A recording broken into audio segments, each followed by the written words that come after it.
한국 정치를 풀어내는 토론 사이다. 한국 정치를 풀어내는 토론 사이다. YTN FM 출발 새 아침. 여의도 중계석.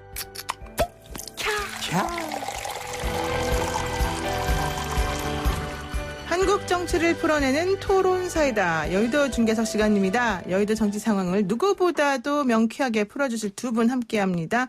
더불어민주당 서른 최고위원 나오셨고요. 안녕하세요. 네, 민주당의 서른입니다. 네, 미래통합당의 홍문표 의원 함께합니다. 어서 오세요. 네, 홍문표 의원입니다. 네, 두 분 오시면 정말 여야 중진 최고 분들답게 이 스튜디오가 그냥 꽉 차고 뭔가 마음이 뿌듯해지는 그런 느낌이 드는데요. 오늘 금요일이라서 조금 더 마음이 설레기도 하는 그런 마음입니다. 이번 주에 좀 얘기할 것들이 사실 많습니다만은 20대 국회 마지막 본회의가 열리고 벼락치기로 법안 133개가 통과된 상황이기 때문에 20대 국회 마무리를 하는 소감들을 한번 여쭤봐야 될 것 같습니다. 우선 홍문표 의원님 먼저 한번 말씀해 주시죠. 네, 지금 방금 말씀한 대로 벼락치기 국회, 동물 국회 참 불명예스러운 이야기를 듣고 있습니다만은 좀 많이 반성을 해야 되고 또 이 시간이 죄송하다는 말씀을 드리고 앞으로는 잘하겠다는 말씀을 드립니다. 네, 네. 너무 모범 답안을 말씀하셔가지고. 네, 네, 우리 서른 최고위원님은요. 네. 참 야당에서 저렇게 진솔하게 사과하는 얘기는 참 오랜만인 것 같네요. 그러니까요. 홍문표 의원다운 말씀인 것 같습니다. 말 그대로 그런 상황이 있었습니다. 장애투쟁도 하고 야당이 또 국회 보이콧도 엄청나게 했죠. 그리고 폭력 사태도 있었지 않습니까? 네. 그런 사태 등으로 해서 참 국민께 송구스러운 그런 이 모습을 보였죠. 그러나 이제 21대 국회가 곧 시작될 텐데 21대 국회에서는 그런 거 다 씻어내고 정말 일하는 국회로 지금 코로나 때문에 코로나 방역도 문제지만은 코로나가 만들어내는 이 경제 문제가 전 세계가 지금 고통을 당하고 있기 때문에 이걸 극복하는 일이 무엇보다 중요하니까 국회도 그에 맞춰서 정말 일하는 국회 모습을 보여야 되겠다. 이런 다짐을 하고 있습니다. 네. 일하는 국회 캐치프레이즈 내걸고 있는 지금 김태년 원내대표하고 궤를 같이 하시는 그런 말씀이셨는데 어쨌든 이렇게 서로 덕담 주고받는 건 여기까지 하겠습니다. 자, 이제 이번에 좀 날카롭게 부딪히고 있는 현안에 대한 얘기를 한번 여쭤봐야 될 것 같습니다. 윤미향 당선인에 대한 의혹들이 이어지고 있고 회계부정 의혹이 제기된 정의연에 대해서는 검찰의 압수수색까지 지금 있습니다. 일단 윤미향 당선인 거취 문제를 어떻게 해야 되는지 서른 의원님 얘기 좀 해주시죠. 네, 윤미향 당선인은 20, 30년 동안 우리가 아무도 주시하지 않을 때 위안부 분들을 위안부 피해자 문제를 혼자서 그걸 감당을 해왔습니다. 그래서 그걸 이제 국제적인 이슈로 만들어내면서 이 중요성을 우리가 알게 됐고 그 해결점을 지금 전 국민이 함께해서 해결하자고 하고 있는데 근데 엄청난 역할을 한 건 틀림없습니다. 근데 문제는 이게 이제 정의연 활동에 관해 가지고 회계 문제가 있다 이렇게 문제가 제기됐습니다. 근데 제가 여러 가지를 들여다봤습니다. 네. 본 결과는 대부분 부분에 대해서는 소명이 되는 것 같았어요. 그쪽에서 얘기하는 걸 들어보면은. 근데 그걸 자극 소명을 하고 보도가 되는 거 있으면은 받아서 그게 아니고 이겁니다 나와야 되는데 그걸 제대로 안 했어요 보니까. 그래서 왜 이렇게 했나 하니까 일일이 다 대답을 하다 보면은 감당을 할 수 있는 사안이 아니었다 이렇게 얘기를 해요. 네. 그런데 어쨌든 이 부분은 지금 검찰 수사를 하고 있습니다. 압수수색도 했고 그렇기 때문에 검찰 수사를 좀 지켜봐야 할 것 같다는 생각이 들고요. 그래서 윤미향 본인이 지금 변소하는 걸 들어보면은 그렇구나 이해가 간다 이런 내용들이 꽤 많이 있어요. 대부분 다. 근데 이제 회계 처리 자체가 매끄럽지 못한 부분 그 부분이 고의적으로 그랬느냐. 네. 일단 부정하기 위해서 그런 거느냐. 그건 아닌 거로 보입니다.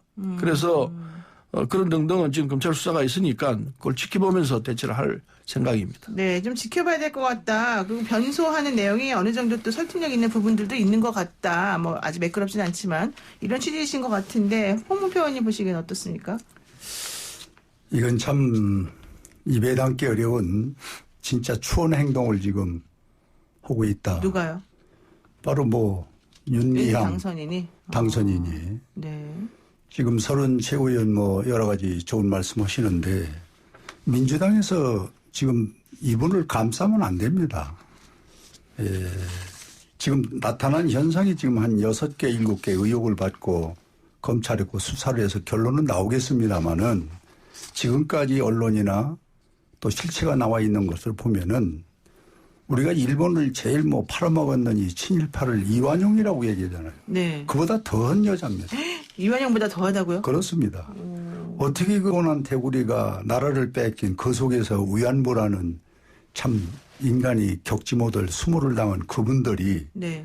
참 명예를 회복하고 대한민국이라는 나라를 뭔가 그래도 긍지로 가졌던 그분들에게 이런 야박한 성금을 모은 것을 이걸 빼돌리고 자기 개인 치부를 했다? 이게 지금 현실로 나타나잖아요. 그거 아직 확인은 안 되지 않았어요? 확인은 안 됐지만은 지금 유서를 남긴 김신미자 같은 여사님이라든지 부산에 지금 살아 계십니다만 김문숙 93세 어제 인터뷰하고 했지 않습니까? 네. 아마 이분들이 같이 지금 인터뷰를 한다는 얘기를 전 들었습니다마는 수사를 하고 있는 중이라 제가 더 이상 얘기는 않습니다마는 이렇게 살아있는 분들 또 그 33인이 같이 처음에 시작했었던 그 발기인이랄까 네. 그분들 중에 모두가 다 합창의 얘기를 하고 있습니다. 그리고 이 윤미향이라는 분이 얼마나 뻔뻔스럽고 참 대담한 사람이냐면은 이용수 할머니한테 연락 없이 무조건 간 거예요. 그래서 사과한다. 그 사과를 그분이 받질 않죠. 그래서 쇼크를 받아서 이제 병원에 있는 걸로 확인을 했는데 네. 이렇게 저는 이거는 뭐 강도나 살인범도 이런 식으로 못 옵니다. 이렇게 참 뭐라고 제가 형용을 다 지금 못 하고 있는데 그래서 저는 이거를 민주당이나 또 주변에 있는 분들이 감싸서는 안 되고 빨리 밝혀라. 그리고 수사를 빨리 해서 그 결론을 갖고 우리가 이제 따질 일입니다마는 지금까지 나와 있는 의혹으로 봐서는 제가 지금 말씀드린 대로 말로 형용할 수 없는 이완용이보다 더한 사람이다 하면은 뭐라고 우리가 여기 대해 답을 구하겠어요. 네. 그래서 저는 이 문제는 빠른 수사 그리고 이 순간에도 이 윤미향 당선자를 감싸는 일은 안 했으면 좋겠다. 그래야 공정수사의 결론이 나올 것 아니냐. 그러니까 이렇게 생각을 아니 합니다. 뭐 네. 이완용보다 더하다는 말씀을 뭐 거침없이 하시는데 지나친 말씀인 것 같고요. 몇 가지 사례를 들어 설명을 하겠습니다. 수요집회 기부금 등이 위안부 피해자 할머니를 위해 쓰이지 않았다. 이거 다 지가 챙겼다 이렇게 얘기를 하는데 그 사실과 다릅니다. 2017년에 모금한 게 이용수 할머니에게 1억 원 전달한 게 계좌 수표로 나와 있습니다. 네. 그 증거 사진이 다 있습니다. 그런데 안 줬다고 그랬습니다. 이런 사례가 있습니다. 그다음에 또 방탄소년단이 이 기부한 패딩, 옷, 겨울옷 이것도 이용수 할머니 가게는 이 할머니에게 줬는데 안 받았다고 그랬습니다. 받은 증거가 다 나와 있습니다. 동영상까지 있습니다. 안 받았다고 그랬는데 내용 알고 보니까 다 줬습니다. 이런 사례들이 있기 때문에 지금 말씀하시기를 뭐 엄청난 죄인처럼 말씀하시는데 그 아닐 가능성이 굉장히 높아요. 그래서 이게 반박하는 내용들이 있기 때문에요. 수사 중이기 때문에. 아니, 수사 중이기 때문에 그렇게 지나친 말씀하는 것은 옳지 않다고 생각합니다. 방금 얘기한 대로 2015년서 19년까지 3년 동안에 17년부터 지금 22억 얼마입니까? 3천만 원을 모금을 했는데 네. 9억 1천만 원을 주었다고 그랬는데 이 받은 분들이 하나도 없어요. 아니 제가 방금 얘기했지 않습니까? 이렇게 받은 사례가 있는데 아니요, 받은 사례가 없다고 주장하니까 이건 사실과 다른 얘기입니다. 소년이 뭐 패딩 그거는 아무것도 아닙니다. 옷 한 벌 주고 안 준 거 갖고 지금 문제를 삼아서 아니 예를 들면은 그렇게 안 받았다고 그랬는데 받았다는 게 증거로 나와 있지 않습니까? 이 9천만 원 받은 것이 어디 있냐. 이 조사를 하니까 지금 받은 사람들이 9억 얼마 줬다고 하는데 안 받았다는데 어떡할 겁니까?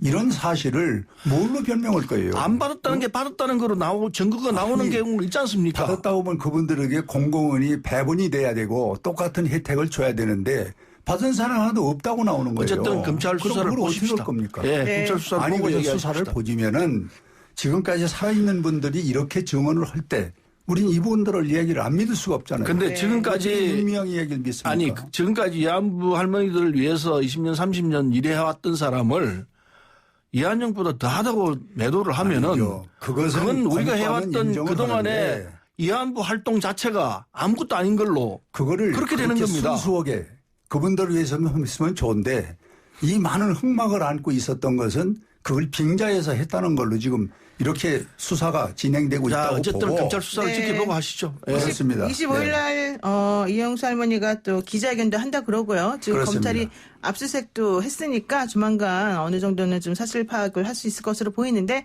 지금부터 문제되는 게 윤미향 당선인이 중앙선거관리위원회에 본인은 예금이 3억 원이 있다. 이제 3억 원 이상이죠. 이런 신고를 한 게 어떻게 그렇게 양쪽 부부가 돈을 많이 벌지 못한 것으로 세금 신고 내역은 나오는데 3억 원이라고 하는 예금을 가지고 있을까? 이제 이런 부분에 대해서 또 의혹을 제기하는 분들도 있었단 말이에요. 그래서 이 부분과 관련해서는 좀 명확하게 설명했으면 좋겠다. 이게 여기까지 나온 얘기 같아요. 이 부분도 말이에요. 네. 지금 통장 하나에서 그 3억 원 부분이 나왔는데 이 모금을 때는 4개 통장으로 거래를 한 것이 나왔습니다. 그럼 그것도 다 이제는 다 밝혀야 되고 네. 이 3억 원의 출처도 물론 밝혀야 되면은 그때 당시 모금했을 때 4개 통장 그것도 지금 이제 밝혀야 될 때가 왔다 이렇게 생각합니다. 네. 할 때 다 밝혀야 된다는 다 거는 동의하시는 밝혀야죠. 거죠. 네, 양쪽으로. 동의합니다. 네. 네. 네. 윤미향 당선인 문제는 이제 조금 더 시간을 두고 결과가 나오는 걸 보고 다시 얘기하기로 하고요.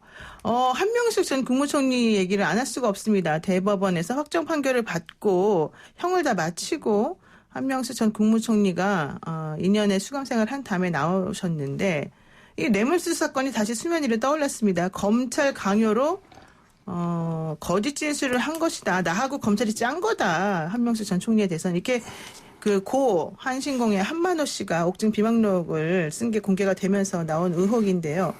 자, 우선 이 비망록을 인정할 수 있냐 없냐 사실 우리는 그 비망록 못 봤으니까 함부로 말할 수는 없습니다.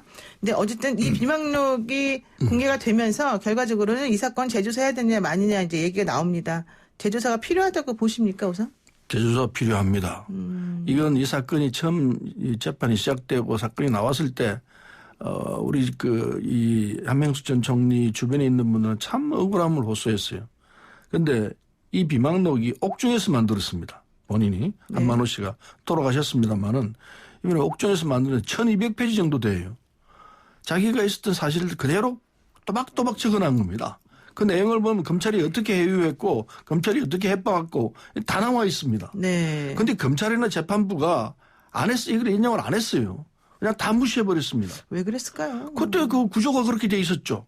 검찰이 한명숙 총리를 어떻게든 유죄를 만들어내려고 온갖 이 협박과 그 회유를 했고 그다음에 그게 부안해동한 게 사법부였습니다. 네. 그래서 이게 검찰의 그 경찰 개혁에 나오게 되는 원인도 여기 있습니다. 검찰 개혁에 나와야 한다는 게. 네. 그래서 이게 지나간 대법에서 다 형 확정했기 때문에 아무런 문제가 없다 이러지만은 저는 이 문제는 정말로 다시 들어봐야 한다 생각해요. 검찰 측에서 먼저 이 문제를 보면서 이게 문제가 있구나. 그럼 이게 1200페이지에 달하는 내용을 보면은 이게 누가 조작했다고 보여지는 게 아니에요. 네. 이게 생생한 육필로 생각됩니다. 지금 그 73회나 조사를 받으러 나갔는데 실제 조서가 꾸며진 건 5개밖에 안 되고 나머지 날에 뭐 했는지를 비망록에 꼼꼼히 썼다는 거예요. 근데 그 내용이 바로 검찰하고 같이 한명숙 전 총리를 잡기 위해서 여러 가지 거짓 진술을 하고 뭐 외우고 이런 것들이 이제 나왔기 때문에 서른 최고위원께서 저렇게 말씀을 하시는 건데 홍문표 의원님 보시기에는 어떻습니까? 저는 이 문제도 문제가 제기가 되려면은 이 문재인 정부가 탄생되면서 이 서류와 기록은 그때나 지금이나 똑같을 겁니다. 네. 그런데 지금 이번에 180석이 되니까 이거는 저는 오만의 극치라고 보는 겁니다. 대한민국 삼신법에서 최종 결론인 대법원 판결을 이렇게 뒤집을 수는 저는 없다고 봅니다. 네. 이게 이제 힘의 논리인데 이런 힘을 쓰다 보면은 이 국민은 고통스러운 겁니다. 네. 어떻게 대법원 판결을 지금 와서 이거를 다시 재론을 해서 뒤집는데 지금 비망록 얘기 나오는데 전체 전문을 저도 못 봤습니다마는 전문에는 수긍을 다 하고 일부분에 이런 자기 주장을 아마 나왔던 것 같은데 네. 그거 하나만 딱 집어가지고 전체를 뒤집으려고 하면은 저는 손바닥으로 한우를 뒤집는 얘기죠. 네, 잠시 전하는 말씀 듣고 다시 오겠습니다.